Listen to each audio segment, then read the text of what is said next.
Hello, Anukriti. You've been a part of the workshop for, I think, all the 3 days.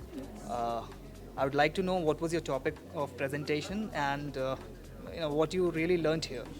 So, my title of my research paper was Correlation Trends Between Game Based Learning and Virtual Reality Usage, examining the institutional disparity in Indian education.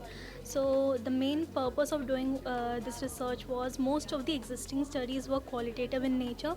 So, I contributed the quantitative data, which is maybe relevant to the policy and practice. And the finding was that there was no statistical significant institution difference between GBL and VR, and it was similar for gender difference, and it was similar with the game-based learning too. But the VR virtual reality showed a significant difference in by institution type, where college students reported high usage of virtual reality as compared to school students.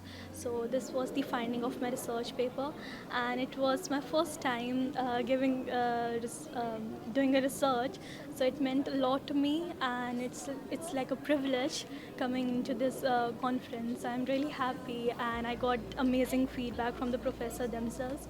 So yes, I'm really privileged. So here we have Anukriti with us, doing a first paper presentation, feeling the vibe, soaking in the vibe in here.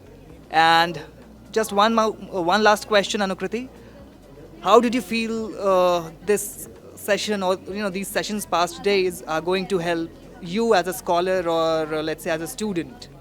I will say that in my opinion, I think there's a stereotype that students from SOL and students from regular college, there is this invisible, I will say, discrimination in, I will say, almost every field in India.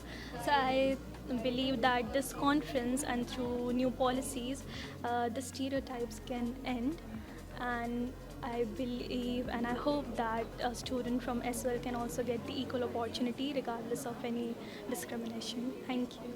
Uh, Thank you, Anukriti, for your valuable time. Hope you enjoyed your time here and may you grow and move ahead in your career. Thank you so much. Thank